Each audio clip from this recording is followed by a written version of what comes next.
This afternoon, our moderator, John Wetzels, is the treasurer of America's Future. And those of you who are familiar with the work of that organization don't need to be told just what they're doing. John is going to tell you. It's an organization on whose board of directors I have been serving for some time. It's one of the really outstanding conservative organizations in the country. And we're delighted that John is here. Rudy Scott, who is the official director, will be here later in the rally, and you will have a chance to see him, I'm sure, at the America's Future booth. So it's a pleasure to present to you Mr. John Wetzels, treasurer of America's Future, who will tell you a little bit about what they are doing, and then introduce our very good friend, Mrs. Gabler. John?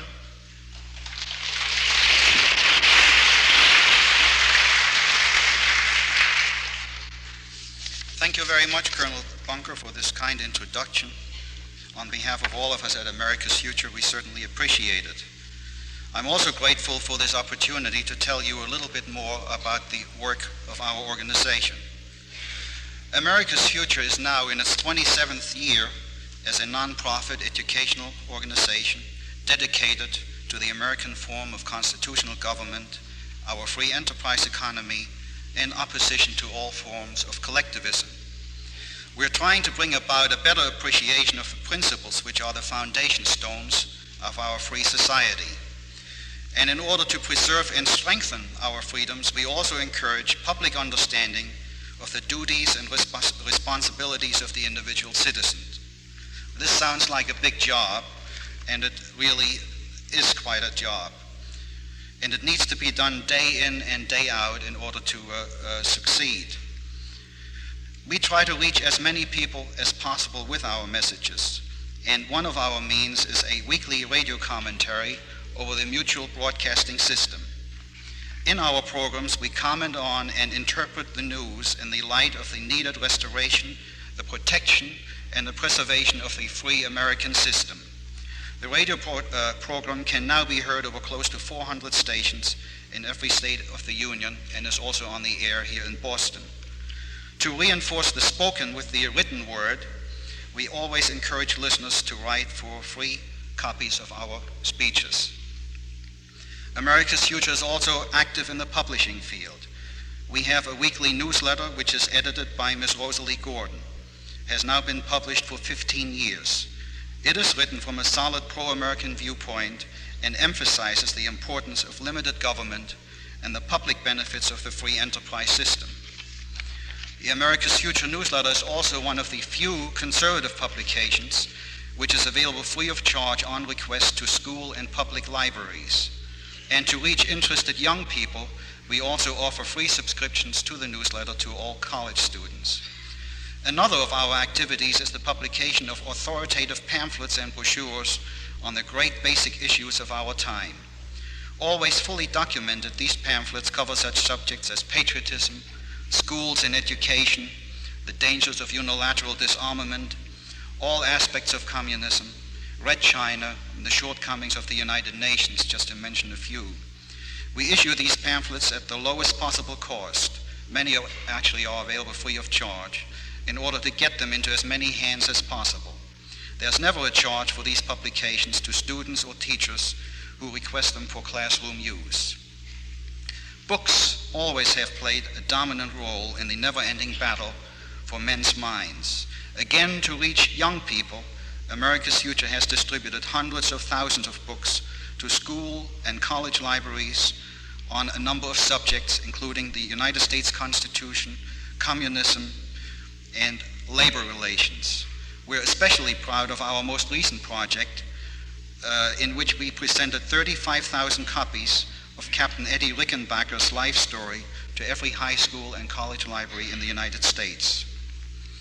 And while we're working with these schools, we have also started a new campaign to place the award-winning audiovisual program Two Worlds in as many schools as possible.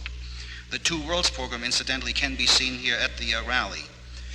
It is a dramatic presentation of our national heritage, and through Two Worlds, students will gain a better understanding of the institutions of our free society, They will also learn about the dangers of communism and get a solid grounding in sound citizenship principles.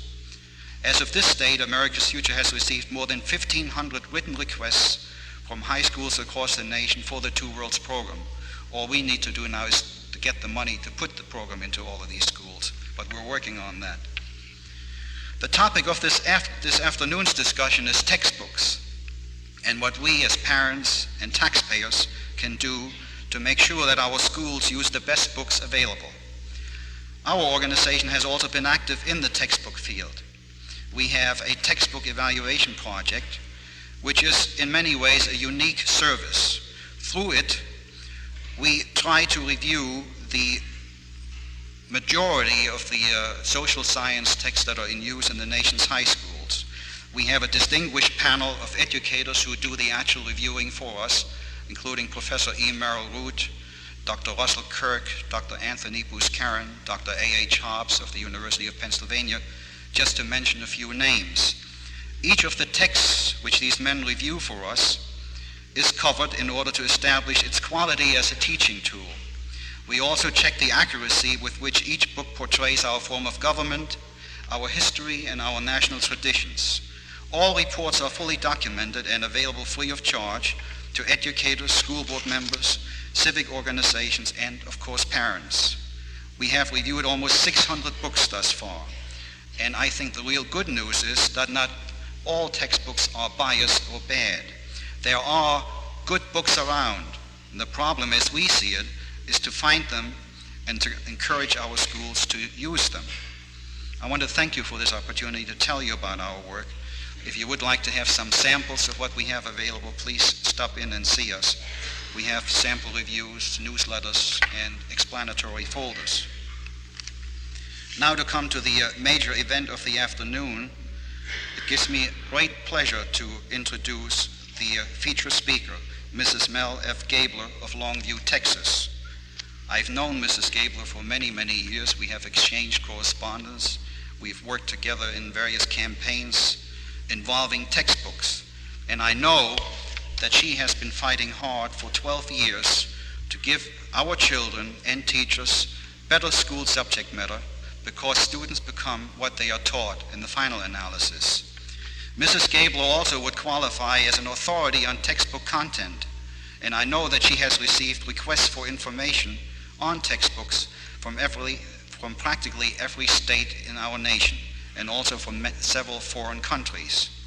Some of the honors which Mrs. Gabler has received for her work include the Sons of the American Revolution Citizenship Medal for 1973, the top award of the Texas Freedom Forum, and also the Congress of Freedom Award for the past 3 years. Mrs. Gabler has spoken to audiences from Arizona to Massachusetts. She has appeared before numerous state governmental bodies and also on many radio and television programs. In order to expand their outreach, I can also report Mrs. Gabler and her husband have now formed a nonprofit corporation called Educational Research Analysts. Their accomplishments help each of us because, as I said before, our children become what they learn or what they are taught in school. Thus, today's students will be tomorrow's leaders, and our nation moves in the exact direction students are being taught today. Mrs. Gabler will tell you about her experiences and about what she is trying to do. And in so doing, she will challenge and encourage all of us to carry on with this struggle. Ladies and gentlemen, Mrs. Mel Gabler from Longview, Texas.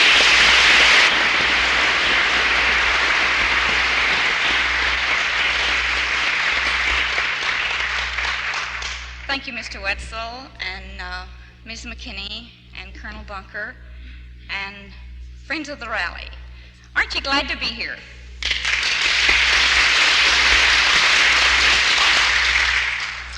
Let me start off by reading you a nice little Mother Goose rhyme. Jack be nimble, Jack be quick, snap the blade and give it a flick. Grab the purse, it's easily done. Then just for kicks and just for fun, plunge the knife and cut and run.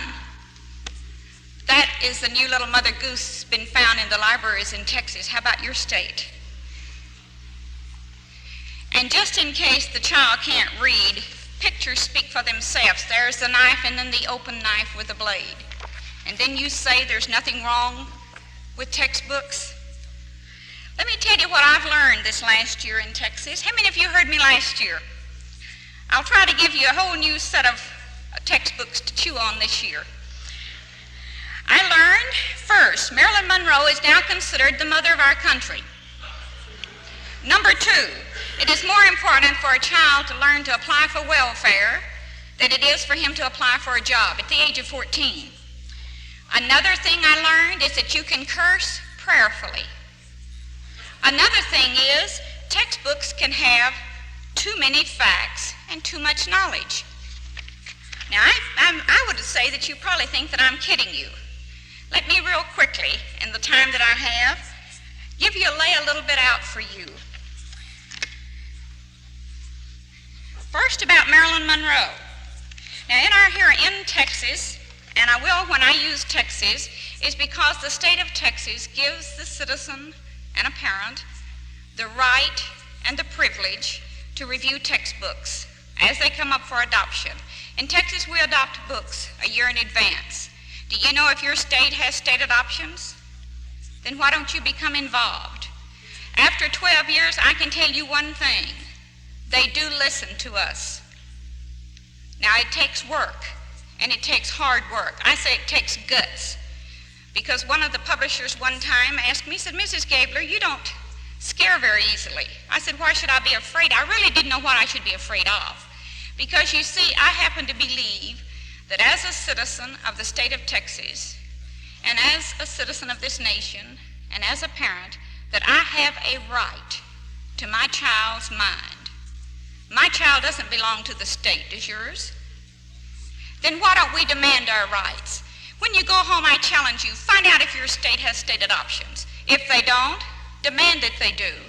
And another thing is, demand your right as a parent to have some say in what your child is going to be taught. That is your right. After all, the thing that I use the most in Texas, and this is where they finally decided to listen to me, I say that they're violating my civil rights as a citizen to review textbooks. The law says they have to listen to me. I do have this right.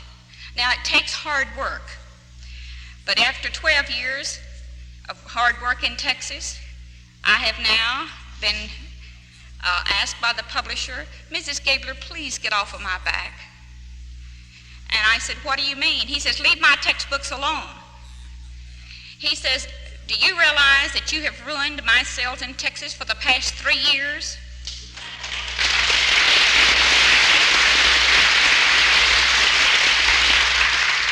Another thing you might be interested in, we've ruined it for the 4th. He had made no sales on his book this year in Texas. And that was because he had what we termed as a little picture book.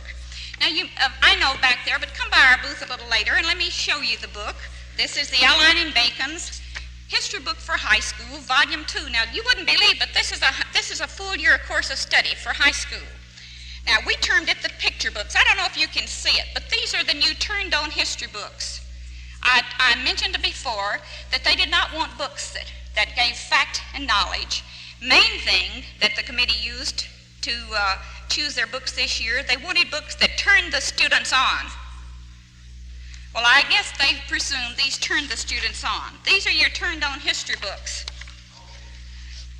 So come by and take a look at it. You wouldn't believe it. By the way, at the cost of $14 for the two. And it was real amusing. Things happen occasionally in Texas. It always turns out to my advantage. In the hearings, which are publicized, both of the presses, the AP and the United Press, which, by the way, are favorable to me, and our own local press, along with the TV, the publisher knows that I use their book. Now, I don't get up and talk about their book. I open the book and read from it. Just before the hearings, the final hearing before the State Board in November of this past year, the publisher of Aline and Bacon says, Mrs. Gabler, please, you're not going to read from my book today, are you? You wouldn't, would you? And I found out, do you know how to hurt the publisher the most? Read from his own book. That's quite news to them. You see, we have spent too much time talking about a subject, but we fail to use the evidence against them. They know that I can read from their book, and as they tell me, I do a good job. One of the publishers, as we were getting on the plane to fly back they were flying back east, I was flying back to Dallas. One of the publishers, one of the presidents of the company said, "Mrs. Gabler, please, you read from the book with such expression. You do it so well. But please, may I ask you, don't read my book out of context to make your point." I said, "Okay, I'll buy that." I said, "In fact, I'll even shake hands with you on that one, provided you one thing. You don't take your book out of context to prove me wrong." He said, "You've got me." You see, because for this reason, to prove me wrong, they take it out of context. And would you believe that our Commissioner of Education this past year called this to the attention of the publisher? He said, "Why didn't you go ahead and read the rest of it?" You see, I finally, after 12 years, my husband and I, Mel, which I call him the best half of my family. Mel, would you stand up?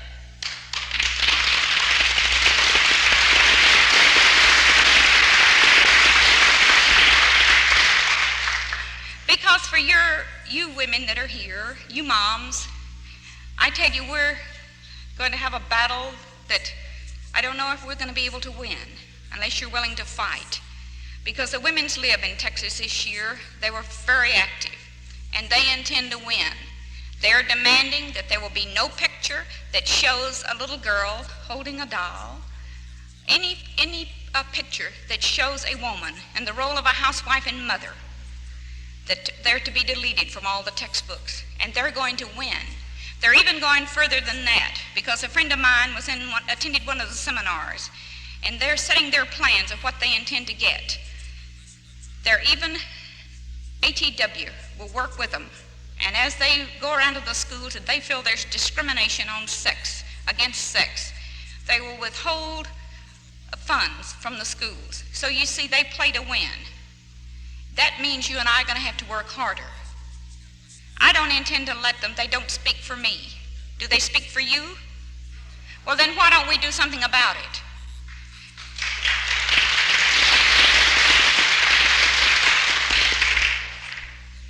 Through the years, as I've attended hearings in Texas, we have been told, Mel and I, "You're wasting your time. They'll never pay any attention to you in education. You don't have a chance." I said, "At least I'm going to try." When one of our sons asked a question, "Where can we get the truth?" we decided we would hunt the truth for them. This is what we have done through these 12 years. We've never given up. I always tell them I'll be back next year, and I'll be a little better at it. They know it. But you see, the sad thing about it is, I may be back next year, but what about the books that were taken this year that our children will have, say anywhere from 4 to 6 years?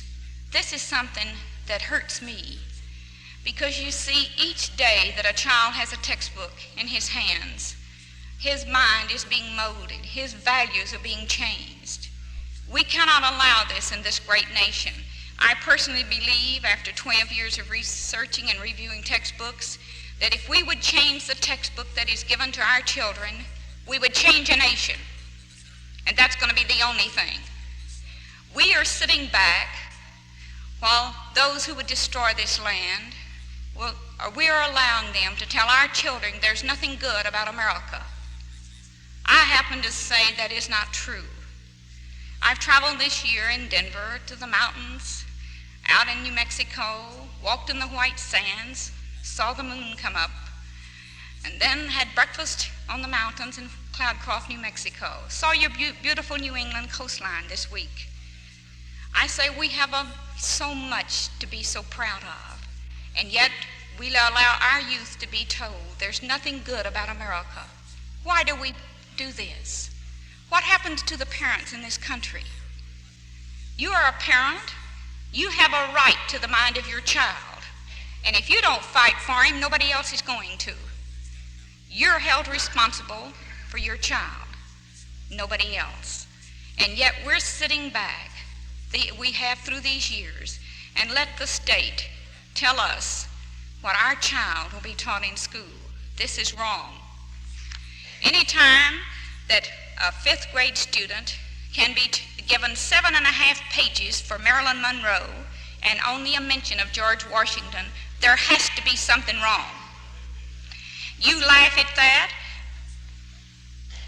How many of you saw in some of the papers across this nation about Marilyn Monroe and George Washington?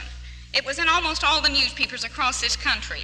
This happens to be one from the Winston-Salem, North Carolina paper. Marilyn gets top billing, George rates a footnote. We've had a Marilyn shines, Washington fades. It was news. We have to make news. I told one of the board members, when he said he opened the morning paper and said, Miss Gabler, when I saw Marilyn Monroe on the front page, I said, Mrs. Gabler did a good one this year. And I said, this is something that disturbs me. There was enough facts to keep that book from ever getting one vote, but you don't listen to facts. So I'm going to kill the books on stupidity. That's what's happening in this country. You see, this particular book, on the first ballot in Texas, when our state textbook committee voted for it, it received 12 votes on the first ballot. I was utterly appalled. I could not believe it. I just could not believe that they would vote for a book that had so much error in it. And yet at the same time, this is exactly what happened. Why do we sit back and let this happen? It's because most parents do not know what's in a textbook. They have not read it. And yet, when this book received those votes, I asked the publisher, I said, what did you have to do to buy that vote? I said, just remember, you've only won the first round. I have 4 more shots at you. I'll lay your odds, I'll shoot your book down before the end. It was shot down in the second round. Our Commissioner of Education removed Maryland from our Texas list.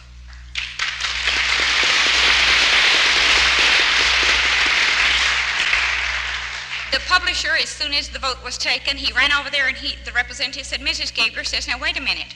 Says, we're going to take Maryland out of the book. And I said, taking Maryland out is not going to help your history book.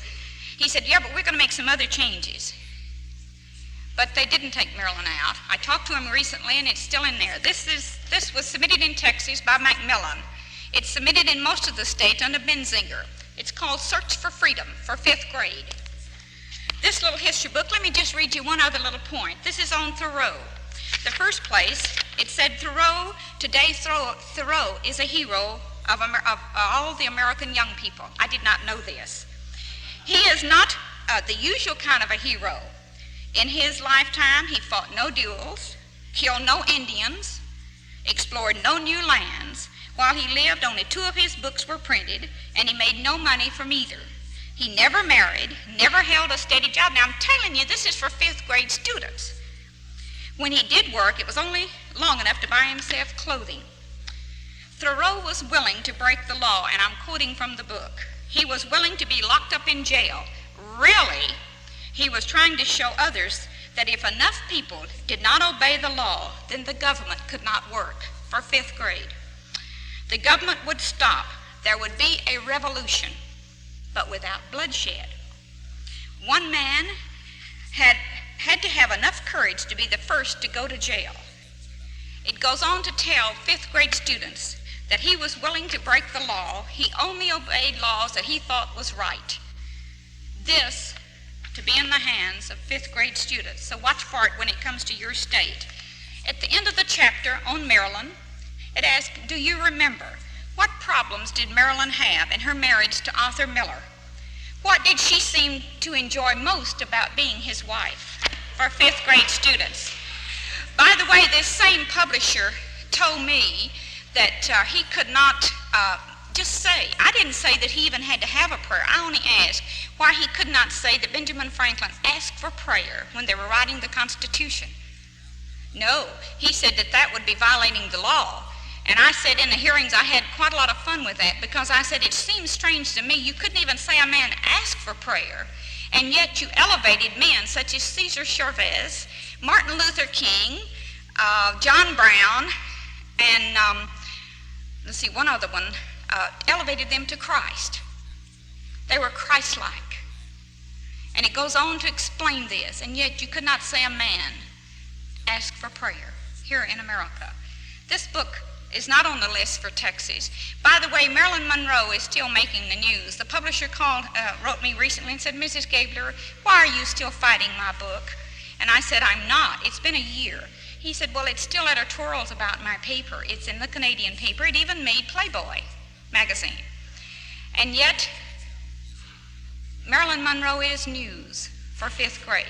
But one thing about it, it does turn the students on. The other books that I mentioned to you was about applying for welfare. Would you believe that in a little series called Justice in Urban America that did get on the list in our Texas schools, but was removed by our Commissioner of Education, that we have how to apply for welfare. I did find out the dirtiest little 4-letter word in the English language, W-O-R-K. I have never seen a publisher's representative as angry as he was with me. This book, they intended to have this in every school. In fact, it is being taught in Texas in violation of the law, because the law in Texas says no book can be used if it has not been adopted. It has not been adopted, but it was already used. That was one of his big selling points. You have to apply for welfare at the age of 14. I said, how about applying for a job? The first place, these books, there's nothing constructive. This little book is called Poverty and Welfare. Another one is The Youth and the Law. Now, this is a course of study for 14-year-olds on how to become a better citizen. We had it in Texas as citizenship, civil government, how to become a better citizen. Would you like to know how the child is to become a better citizen? He's learning to burn the flag. I said, why not have something constructive? So when he had a chance for rebuttal, he said, well, on page 2 would be very constructive. Would you like to know what's on page 2? It's a picture of the veterans against the Vietnam War. I said, absolutely not. That probably is the same ones as in this picture. They probably caused it. There is everything in violating the law. Police brutality, robbing and stealing. I said, why couldn't you have the pictures that would show upholding the law? Now, if you really want to be constructive, why not have the students saluting a flag? But no, they don't do that today. That might turn the students on for America. Another little course of study that I think that you probably would be interested in, and I touched on this briefly last year, was MANA course of study. How many of you have heard about MANA course of study? It's sicker than you think. In case some of you do not know about MANA course of study, it's a new social studies that is taking this country. It is now, as of 73, it's in 43 states and 7 foreign countries. This course of study is probably the most gruesome course of study that I've ever had the opportunity to read or review. To give you briefly, they role play and play act leaving grandparents to die. It's a man eating his own wife, even down to the details. A man eating his little brother who had gangrene of the feet, so decided he'd eat the whole thing. It's about wife swapping. It's about their hero of all of their youth is a man who mates with all kinds of animals, a mother who kills her own daughter, who skins her daughter, and puts her skin, takes the daughter's skin off her face and hands to try to get her daughter's husband. This is a course of study that's for 5th grade students. One of the parents of a child that is taking this course of study, he came in from school and he said, Mom, I didn't like what we had to do today. Do you know the decision that a 5th grade student had to make in a classroom in this great country? He had to decide. They were told they had 7 people. They only had enough food for 5. They were asked, they had to make the decision which of the 7 that they wanted to kill. Do you realize the effect that a course of study such as this will have upon the minds of young children, 10 and 11-year-old children? I found out that we could review the films of this course of study. I spent 4.5 hours in Dallas, Texas, reviewing the films that goes with MANA course of study. Mostly is on the Nasilic Eskimos, an extinct tribe that this course of study is based on. And I have never in my life sat through such blood and gutty films. There is no other way to express it. They literally were braiding bloody guts. They told the child nothing. There was no information. You only had the camera zeroed in on the skinning of beautiful animals, cutting out the eyeballs for the children to eat. How would you like do you realize that this is what your children, if they don't have it, they will have it? But you can stop it. I would not let my child sit in a classroom with this course of study. I would tell the school, my child's not taking that course of study. There are many parents who are doing this today. You do have some say of your child. Yeah, you may not think you do, but you do. Your child is your right. I firmly believe that the parents of this great nation would say, they're my children and I've had enough of this foolishness. Let's go back to fact and knowledge. That's what the schools were intended. Let's teach the child to be able to work and live within a society. We're not doing that. The little girl that types for us is a lovely girl. She's been working for us for 2 years. I would love to have her for a daughter. Julie is a precious young girl. She's had 13 years of school. She's had 1 year of college. We got ready to come up here. By the way, she and a friend of ours has helped taking care of our mail and some of the business that we've become so involved in. I was explaining to her how to forward letters to us. So we told her to send only the first class mail to our son and his wife in Washington, D.C. And in so doing, she went very patiently, told her when we got through, she says, Miss Gabler, what is first class mail? And I said, oh, Julie, but it isn't her fault. You see, our children spend hours in school every day. They learn so many things that there's no value to them. They should have learned about first class mail down in grade school, what a first class letter is. But our children are being denied their right to their own heritage. And it's going to have to be the parents that's going to have to help get it back. In talking to young people, I challenge young people. I said, start demanding your right. You are losing your right to your heritage and your freedom. I said, my husband and I are doing what we can to try to help you once again to get your right back. But it's your heritage. It's your country. You and your children will have the most to lose. Do you know our youth are buying this? Because you see, don't blame the young people because they've never been taught anything else. They're being taught to go in a herd, to go with a crowd. And this is what they're doing. But we've got to change this.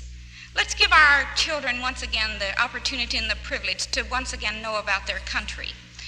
I recently had a privilege of talking to young people, and I've spoken to more young people this past year than over the other years. In speaking to a group of top high schoolers, juniors and seniors from across the state of Texas for a Civitan seminar. And as one of the speakers, I first thought, well, I always speak to parents. I don't aim too much of mine at the youth, but they have the most to lose. And in the question and answer period, one of the youth asked me, said, Mrs. Gabler, said, don't you think that we, the students, should have the right to choose our own textbooks, what we want to study from? Do you know, before I could give the answer, one of the other bright young men, he said, well, that's ridiculous. If you're smart enough to choose what you want to study from, you ought to be teaching the class. You're too smart to sit in the class. I thought he had a better answer than I did.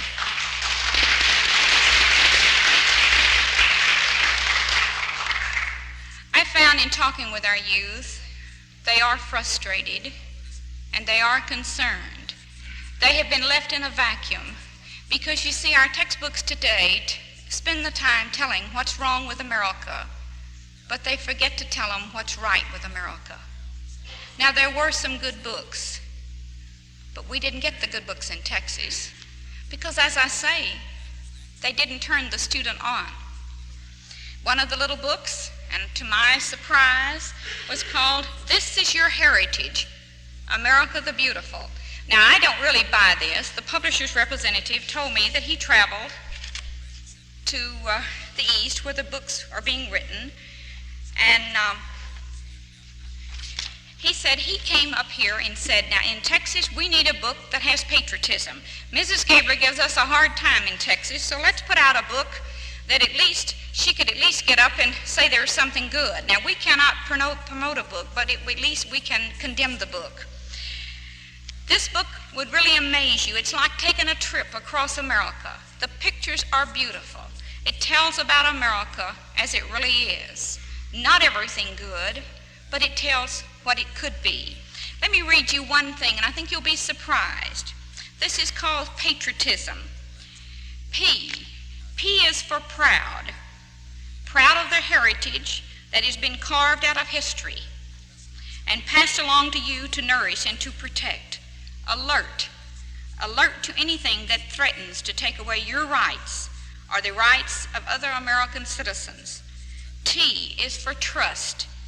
Trust in the faith that gave the founding fathers the strength and the wisdom to forge this land of yours.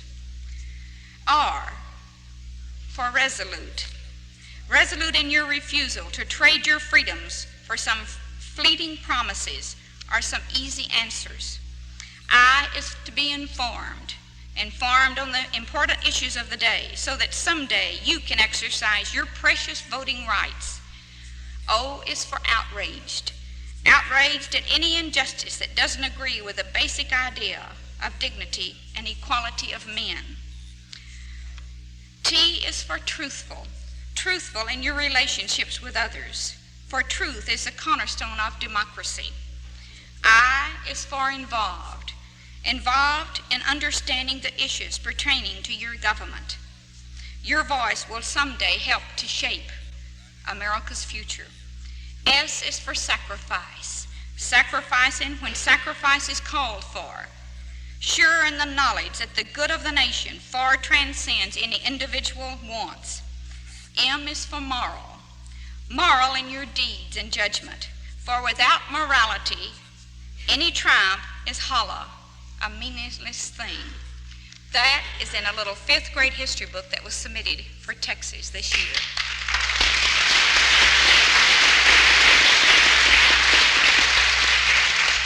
Since our time is limited, I would urge you to come by the booth. Now, we don't sell anything, but I would like you to take a look at some of the books that are not in our schools, many that are in our schools, but I can assure you that most everyone have been offered for your classrooms. Today, we have to ask the question, where do we go from here? Well, you don't have to search very long to know and to realize that the government has big plans for your children. Many of you, I'm sure, if you have not, you will be hearing or you will be involved in the family life education. That is a part of, it is everything pertaining to education will be, this is all a part of the plan. Through PPBS, and this, I won't get into this because there are others that probably will be speaking on this, the voucher system, many of the other things that you will become involved with. This particular thing that I ran across recently, I'd like to read to you because it was written in 1952 by Bertrand Russell, and from his book, The Impact of Science on Society. And I'll be quoting, "I think the subject which will be of most importance politically is mass psychology. This study is immensely useful to practical men, whether they wish to become rich or to acquire a government. Its importance has been enormously increased by the growth of modern methods of propaganda. Of these, the most influential is what we call education. What is essential in mass psychology is the art of persuasion. It may be hoped that in time, anybody will be able to persuade anybody of anything if he can catch the patient young enough, and is provided by the state with money and the equipment to do it. This subject will make great strides when it is taken up by scientists under the scientific dictatorship. The social psychologist of the future will have a number of classes of school children on whom they will try different methods of producing an unshakable conviction that snow is black. Various results will be arrived at. First, that the influence of home is obstructive. Second, that not much can be done unless indoctrination begins before the age of 10. Third, that verses set to music and repeatedly intoned are very effective. Although this science will be diligently studied, it will be rigidly confined to the governing class. The populace will not be allowed to know how its convictions were generated. When the technique has been perfected, every government that has been in charge of education for a generation will be able to control its subjects securely without the need of armies or policemen. Yet, as yet, there is only one country which has succeeded in creating this politician's paradise, unquote. That was written in 52. How far have we come along the way? We've gone through the concept inquiry method, the discovery method, conditioning. Most of the subjects that we have reviewed, particularly in the last 2 or 3 years, the aim is no longer to educate the child to fact and knowledge, but to only change his thinking and his behavior, and they're doing a good job. If you're wondering why your child has the attitude that he has, it is being taught to him.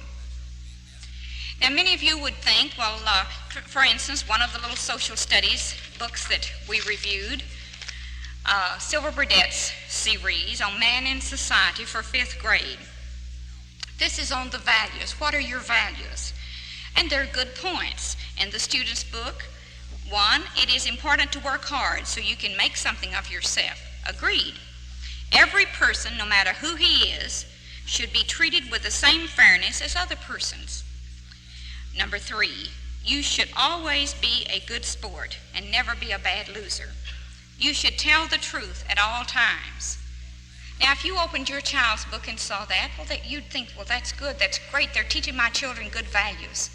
But take a good look at the teacher's book. The teacher's manual makes this statement: there are no right or wrong answers. It's okay lying can be justified. It's okay to steal. You just don't want to get caught. And don't think they're not doing it. This book was one of the most widely accepted books throughout our part of the country. And when we were ready to put out our list of books on how we rate the books, I kept telling Mel, I said, I cannot honestly, as a Christian, say that any of these books are worthy to be in any school. I just cannot recommend them. He said, we have to. I said, we cannot. So we said that as Christians and as parents, we could not recommend any of the social studies. But as we do, and as we have done in the past years, we listed this series first through 6th grade. Later, as the publisher's representative came to our local area, the local school district in Longview, and I attended the hearings, he said, Ms. Gabler, I want to thank you on behalf of myself and the publishers for getting me the top sales in the Texas. I said, for putting me the top of the list. I said, oh, no, you've got to be kidding. I said, I think your book stinks. He said, I know what you think of the book, but the fact that you rated me first got me the sales, not only in Texas, but in Arkansas. I said, I'm sorry. What a pity that had to be the better of the series. To just think of how many children will be studying from these books, and just because we put it at the top of the list, it was the highest selling book. You can be heard. It only takes one person.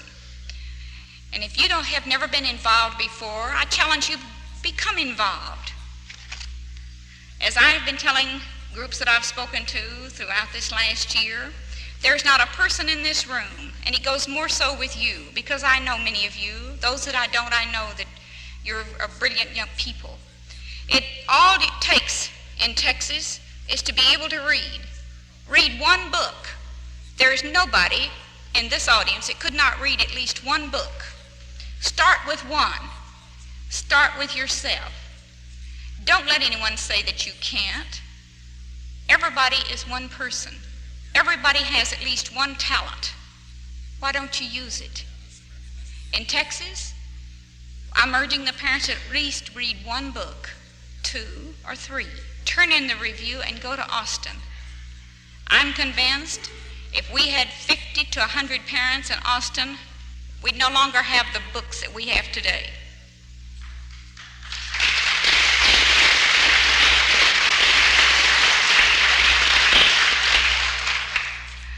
There was parents that called us this year from the state of Oregon. Oregon has never had a process by which a parent can review a book and have an opportunity to have any say on the textbooks their children are being taught. They called us and we told them, don't ask, demand it. It's your right. They also said, well, we can't get the books. We asked them for a list of the books that were being submitted for their state. We sent them our reviews. They did have a chance to be heard. For the first time in the history of Oregon, they had an opportunity, the parents, to be heard. You see, you can do it. That's what it's going to take. But it's going to take everybody working. Because you see, they have the money, they have the organization. But I found through the years, the thing that they like to do to us the most, and that's you and I, or anyone that takes up for America, you're in trouble. It shouldn't be this way. I never try to defend. I try to be positive. I'm for something. And I'm for a textbook giving the child fact and knowledge. I'm for that child having the privilege of having information whereby he may become a better citizen. Let's give it to him straight. Let's not cheat our young people. Over the years, I've been asked many times, Mrs. Gabler, what are your qualifications? Well, I've given qualifications before, but I came up with a new one this year. You might like to use it sometime. I was asked, Mrs. Gabler, this was a woman who asked me, asked Mrs. Gabler, what are your qualifications? I said, what do you mean? I knew what they meant, but I wanted them to ask me again. I said, well, what is your background, your educational background? In other words, what are your degrees? I said, oh, God didn't tell me I had to have a degree to have children. Did he tell you?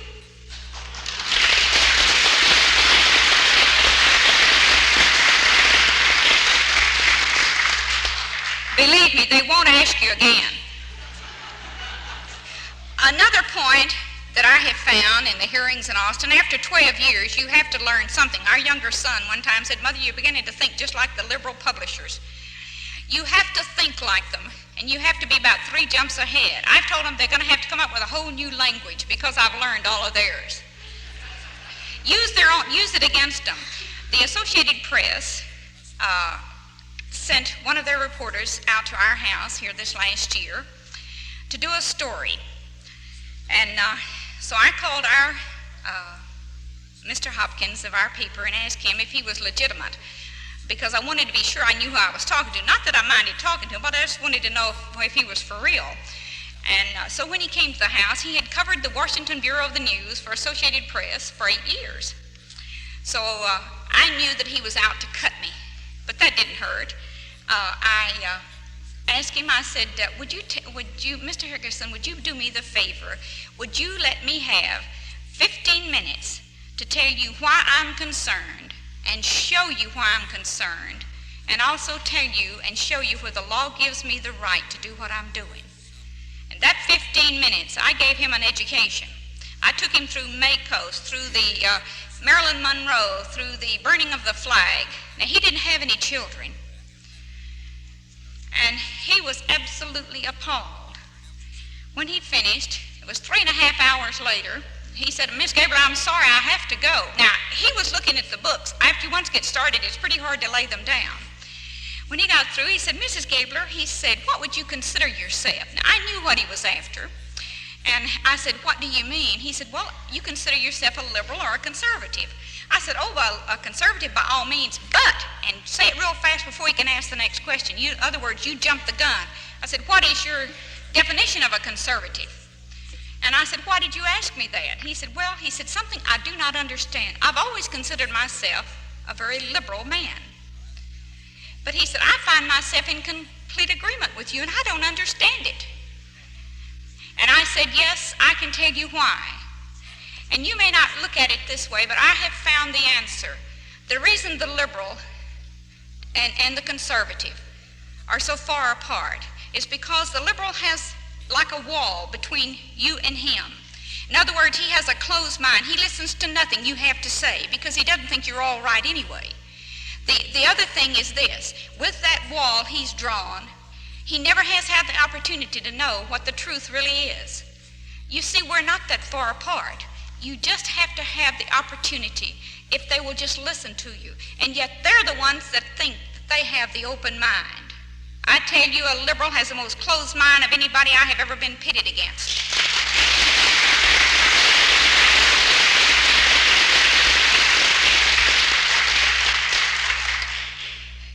I have found today that I'm willing to listen to the other side, but I always tell them right quick, you're going to give me that same privilege.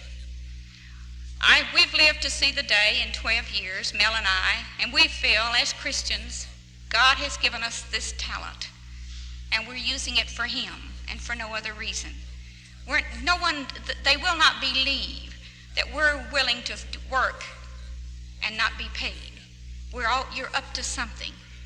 One of the board members asked me, after going to about 5 board member meetings in a row in Austin, said, Mrs. Gabler, what brings you to Austin? I said, I'm interested in education. What really brings you to Austin? And I said, I'm just interested in education. Ms. Gabler, we don't believe that. We know you're up to something. But you see, the thing about it is, many times we lose the battle ourselves. One of the publishers said, Ms. Gabler, you have mellowed through the years. I said, no, I've just become a little smarter. Another thing, too, I've learned is to be patient and to always act like a lady. And that's hard to do because they'd like to see us angry. And I'm Irish, and it doesn't take a whole lot to make me angry. And I know I have shook my finger in the commissioner's face many times, and I apologized to him this last year, and I told him I was sorry of the many times that I'd given him a pretty hard time, and I've shook my finger many a time and told him he's not going to get by with it and don't try it anymore. But did you know that he told me this past year that he would give me an appointment to see him any time that I asked for it? He's kept his word. The Commissioner of Education for the state of Texas. That's a real victory, won.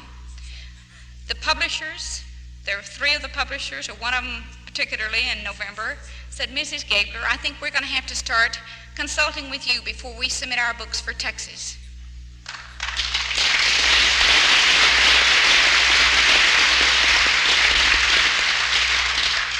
The real reason he said that was this.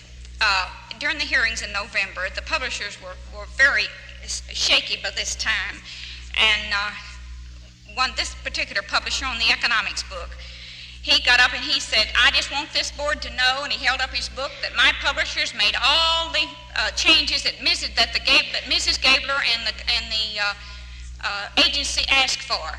And they called me back, and I said, let me make it clear, don't make any changes Mrs. Gabler asked for. Individuals shouldn't have the changes. If I was right, factually, if you were in error, the book should be changed. Don't change it for individuals. Let's stick to facts. And that's the way I intend it to be. Why should any publisher change it for an individual? But change it because it needed to be changed. It shouldn't have been there in the first place.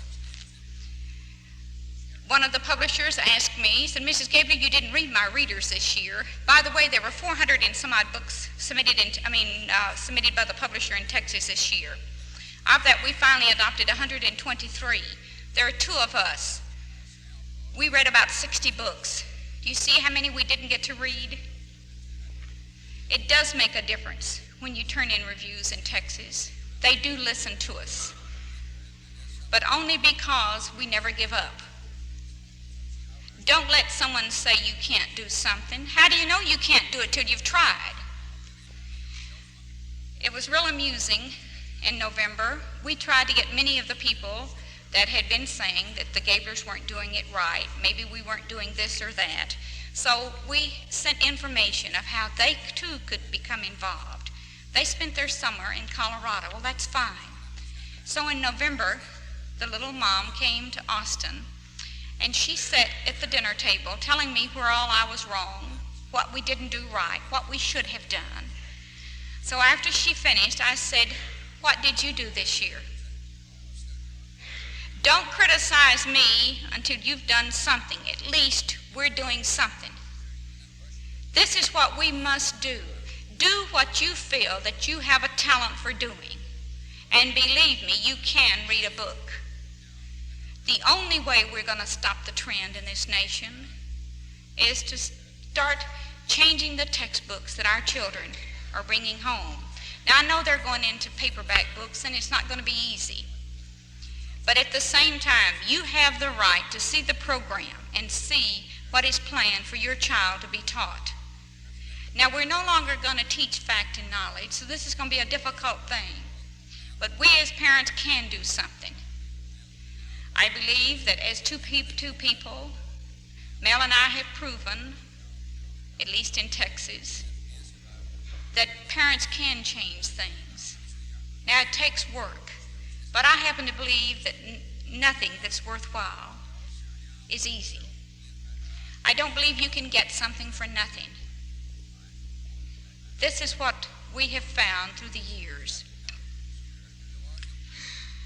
When I was asked to speak again this year, I always feel very humble that I would be asked to speak anytime, because I say I don't have the long string of qualifications and degrees. I am a mom and a housewife, and I'm very proud of it. And I'm an MRS.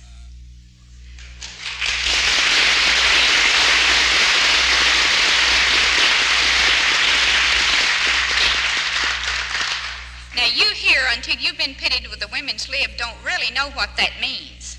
Now, I endeared them greatly to me in Austin because we had them. And by the way, I think Randy Hayes could give you probably the best detail on the women's lib that you've ever seen. I call Randy my second son. Randy not only reviewed books, but he attended about 12 or 13 days of the hearings. And we labored through these women's lib for the first 4 days. And they all needed a bath. And Randy actually he says, those girls are dangerous. And they are. See, in the first place, most of them couldn't have a husband anyway. Nobody'd have them. But the thing about that is what disturbs me is, are we as moms going to sit back and let these women tell the nation that they speak for you? They kept saying that they spoke for 53 or 52 or 53% of the women in America. I got up, when I finally got about the third day, I says, they don't speak for me. I said, I'm a housewife and a mother, and I'm proud of it. And I said, and let me go a little further. I'm not held in slavery. My husband didn't make me marry him. I married him because I wanted to. And I would say that almost 80 to 90% of the girls in this nation are looking for a husband, if they don't have one. They play for keeps, and they're out to change the values and the attitude of your children. The thing that disturbs me is that we as parents have not really counted the cost. You see, the publishers are out to sell, and I'm concerned about the mind of a child. I've even been asked since I've been here, Mrs. Gabler, since you don't have any children in school, why are you still so involved? You have to be involved whether you like it or not. I don't care if you've never had any children. I don't care how old you are. You'll always be involved in education. Every child that sits in a classroom today will become your leaders. They will set the pattern for a nation. You have to be involved, and we must change what that child is being taught. Now, as a parent, I know what it is to almost lose a child, and I know what it is to lose one. As I told some of you last year, in August this year, It'll be 2 years since we lost a precious gift, and that is our Don. We love Don dearly. We don't understand why God took him, but he did. We loved him dearly. Don taught us a lot of things. Don had a love for people. Don had patience that I wish I had. His brother said that he was everything they ever longed to be. I have to believe that the Lord gave him to us and let us have him for 19 and a half years and then took him back. The one thing that I have had, I think the hardest, is to learn to smile again. And you know, this might help you. Whenever you feel down, whenever you feel that you can't come back up, see how easy it is to smile. When you smile, you cannot cry. And you know, the days that I feel the lowest is the day that I have the biggest smile. I've had people to say, you have the most beautiful smile. I really didn't feel like it. But oh, the difference a smile makes in somebody else's life. And yet, we have allowed our children to no longer have any joy in living, frustration. That we've left them in a vacuum. Let's teach our children to smile again. It's so easy to smile. Let's give our children something to hold on to. Let's start telling them what's right with America.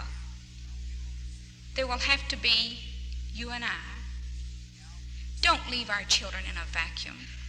We must not let this happen to them. There's so much to live for. There's such a chance. As I say, I'm never defeated. I always come back. I refuse to be defeated. We have too much at stake, and it's the mind of a child. Thank you.